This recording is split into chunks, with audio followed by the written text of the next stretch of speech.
안녕하세요. 충북과학 소프트웨어 축제에 오신 것을 환영합니다. 오늘은 친구들과 우주 발사체 이야기도 나누고 재미있는 실험도 해볼 거예요. 우리의 지구입니다. 만약 지구의 급격한 기후변화나 소행성 충돌 등으로 지구에 사람이 살 수 없다면 어떻게 할까요? 언젠가는 지구상에서 해결할 수 없었던 문제들을 광활한 우주 공간을 이용해 해결해야만 할 때가 올 거예요. 그러기 위해서는 우주에 대한 많은 탐사와 많은 실험이 필요합니다. 일단 우주로 나가야겠죠? 우주를 쏘아 올려져 우주를 비행하는 물체를 로켓이라고 합니다. 로켓은 다른 행성으로의 비행, 지구의 상층 대기에 대한 과학 조사 등 다양한 목적을 가지고 이용되고 있어요. 이 중에서도 특히 각종 위성을 해당 궤도에 진입시키기 위해 사용할 때의 로켓을 우주 발사체라고 불러요. 다시 말해서 우주 발사체는 위성과 같은 탑재물이 우주 임무를 무사히 실행할 수 있도록 알맞은 우주 공간에 수송해 주는 거예요. 우리나라는 1990년대 초반 본격적으로 우주 개발을 시작한 이래로 위성과 발사체 분야에서 개발을 지속하고 있어요. 1993년 1단형 과학 로켓 발사를 시작으로 2013년 나로호 발사를 성공했어요. 그 후엔 우리나라 기술만으로 발사체 개발이 이루어져 2018년에 누리호 시험 발사체의 발사가 있었어요. 시험 발사의 성공으로 우리나라는 세계에서 75톤급 액체 로켓 엔진을 보유한 7번째 국가가 되었습니다. 그리고 올해 2021년 10월 전남 고흥의 나로 우주센터에서 누리호가 발사될 예정이에요. 누리는 우주까지 새 세상을 개척한다는 의미를 담고 있는데요. 이번 누리호의 발사는 1.5톤급 실용 위성을 지구 궤도 600에서 800km에 투입하는 우주 수송 능력을 확보하기 위한 것이에요. 누리호를 시작으로 머지않아 우주여행도 우리나라 기술로 가능하지 않을까요?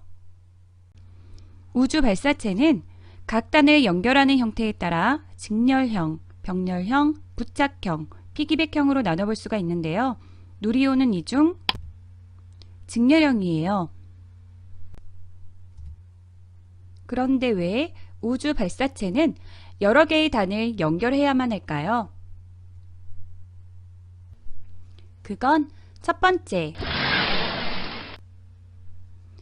추진제를 다 써버린 단은 버림으로써 무게를 줄일 수가 있어서예요.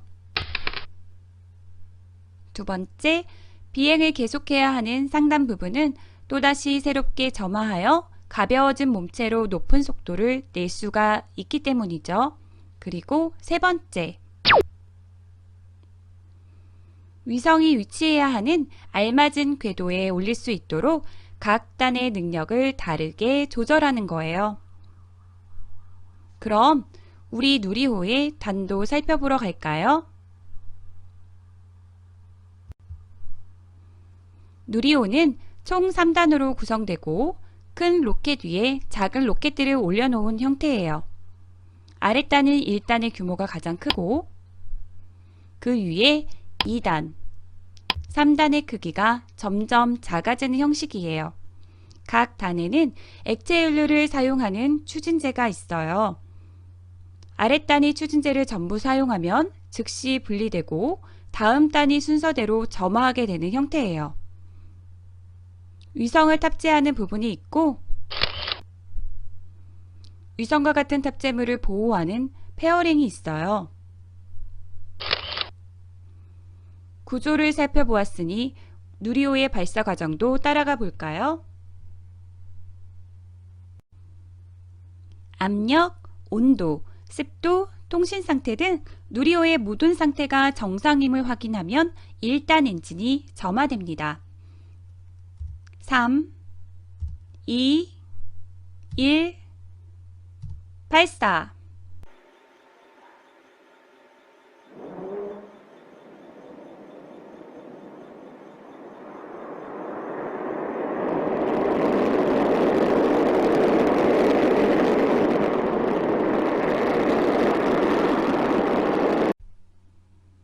누리호가 발사된 후 약 2분 후엔 다 사용한 단은 버려집니다.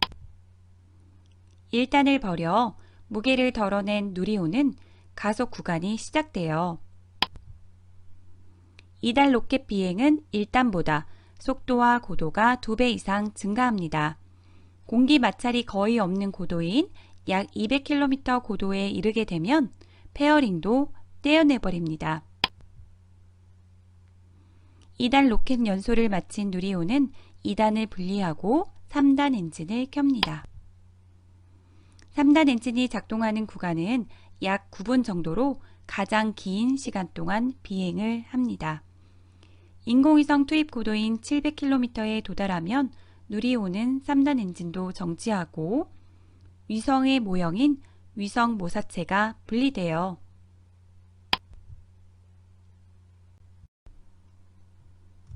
우주 발사체는 우주로 어떻게 올라갈까요? 우주에 무언가를 올린다는 것은 사실 매우 힘든 일이에요. 지구가 당기는 힘인 중력을 뿌리치고 올라가야 하니까요.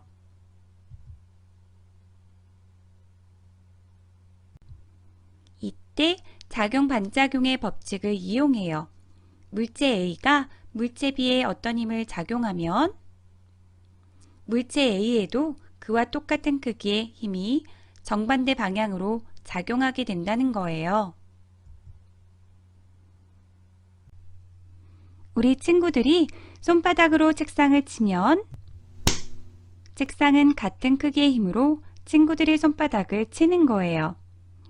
손바닥을 세게 내리치면 책상도 친구들의 손바닥을 세게 치는 거죠. 이렇게 작용하는 힘이 커지면 반대 방향으로도 똑같이 커지는 원리를 이용해서 우주 발사체가 발사할 힘을 얻는 거예요.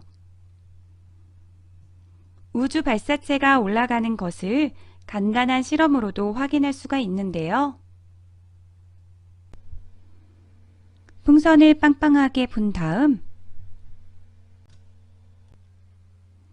공기 주입구를 잡고 있던 손을 갑자기 놓으면 풍선 속에 불어넣었던 공기가 순식간에 빠져나오며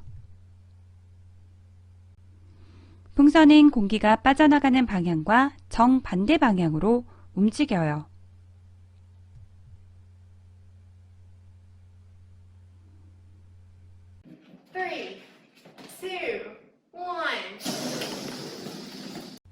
우주 발사체도 연료를 아주 많이 태워서 고온 고압의 연소가스를 엄청나게 빠른 속도로 뿜어내는 거예요.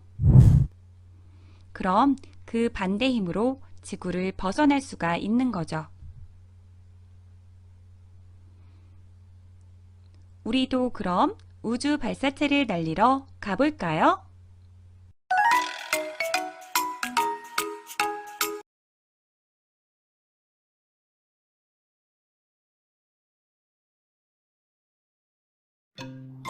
준비물을 확인해 주세요.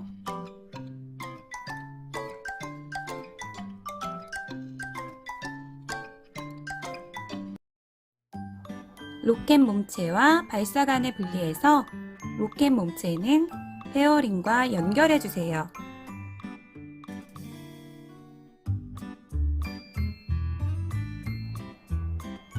스티커를 이용해서 연결 부위를 단단히 고정시킬 거예요. 격자무늬 스티커를 떼어서 로켓 몸체와 페어링 연결 부위에 그림처럼 스티커를 붙여주세요. 스티커를 손으로 당기면서 단단히 붙여주세요. 태극기 그림이 그려져 있는 스티커를 사진에 있는 그림처럼 점선 부위에 잘 붙여주세요.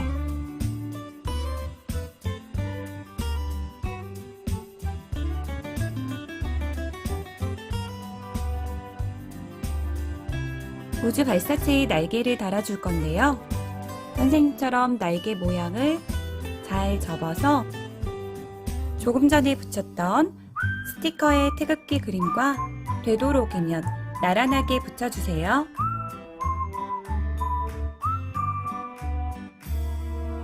코리아 로켓이라 쓰여진 스티커도 붙여주세요.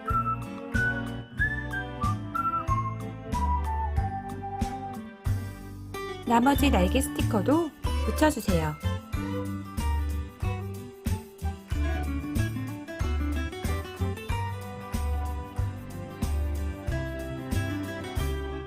남아있는 코리아 로켓 스티커도 태극기와 나란히 붙여주세요. 발사체는 완성되었습니다. 지금부터는 발사대를 만들 거예요. 발판의 연결관과 호스 연결관의 모양을 잘 확인해서 두 개를 연결해 주세요. 연결이 되었으면 볼트를 끼워주세요. 그리고 왼쪽에 와셔를 끼우고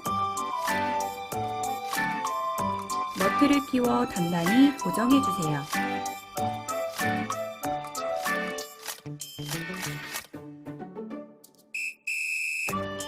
펌프를 호스에 연결할 건데요.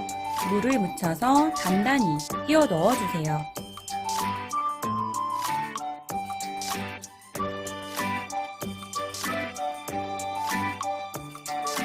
기역자 관도 마찬가지로 물을 이용해서 호스 끝에 단단히 끼워 넣어주세요.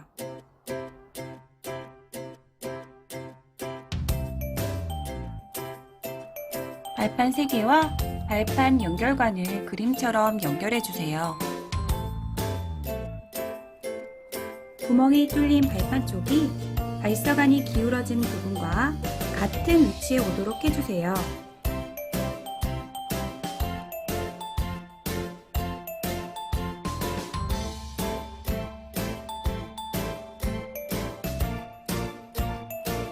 야외 활동에서 고정하기 위한 고정핀은 발판의 구멍에 꽂아주세요. 로켓의 몸체를 끼울 발사관을 끼워주세요.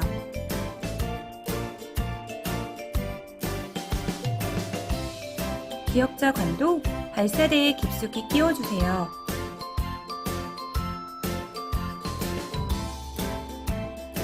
완성했습니다.